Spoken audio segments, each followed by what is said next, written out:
So Smashed Waffles is a gourmet waffle coffee delivery business that's taken on kind of a cafe vibe when you come to the actual physical location. We started off in a church in Winterville, North Carolina. Actually, we started off in my kitchen. Then we grew out of my kitchen, evolved into a church. Then went from a church to a smash shack.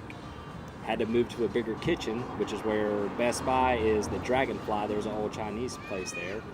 And then grew into two cafes, one here in Greenville and one in Hillsboro. We pride ourselves on all of our stuff being made scratch daily. That's a big component. We pick it our own coffee bean that gets roasted in Raleigh, North Carolina and shipped into all the stores.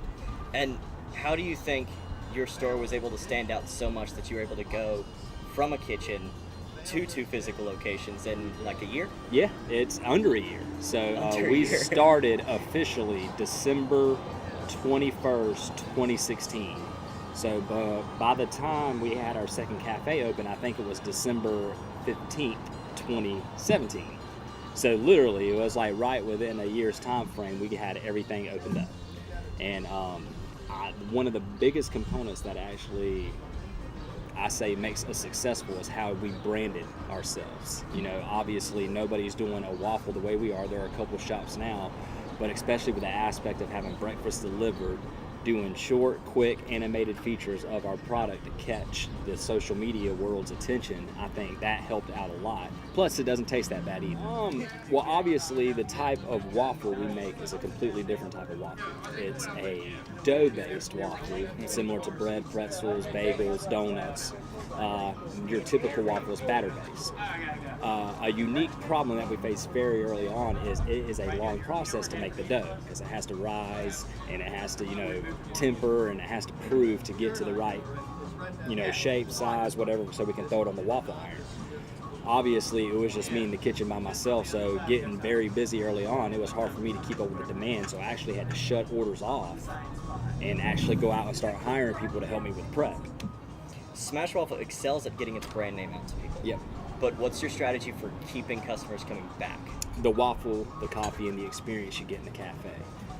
That's one of the main things that we actually have in our culture manual is customers are our number one priority, and it's an experience when they come in the Smashed Waffles that they're not going to get anywhere else. So that's one of our main ways of keeping customers coming back. The second way is we do a waffle of the week. We cycle out a different waffle to try to keep people excited. We do a feature latte. We'll feature a new latte every 4 weeks just to make sure they can come in and get a different taste of that. We have innovative products. We're one of the only companies around here that will do the nitro cold brew, which actually looks like you're getting beer poured for you, but it's actually coffee in a nitro tap. We do our own retail, so people love our coffee, so we sell it, so they'll have to come back to us to get the coffee. We realized early on that people were always going to want to come in and get a waffle every day, so that's why we expanded to coffee, and we knew we couldn't just sell any type of coffee. We went and got our own bean, and those are the ways that we keep the customers coming back in. Yeah, the vision when we first started this thing, honestly, was just to we weren't even going to have cafes. We were just going to have mobile food trucks and try to open them up everywhere.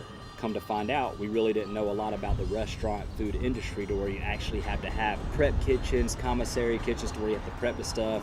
Then we realized, okay, it's going to be cheaper just to actually have the cafes and still use the shack, because then we could use the cafe as our commissary kitchen plus sell products out of it. So we realized very early on, probably within 3 months of us getting the Smash Shack, that we're going to need to get a cafe just because of the amount of demand we're having for the product, and it's hard for us to keep up with. So you would say your vision had to change in order to complete the vision that you had? Absolutely. Once we saw the response from the community and from social media, we knew at that point that this thing had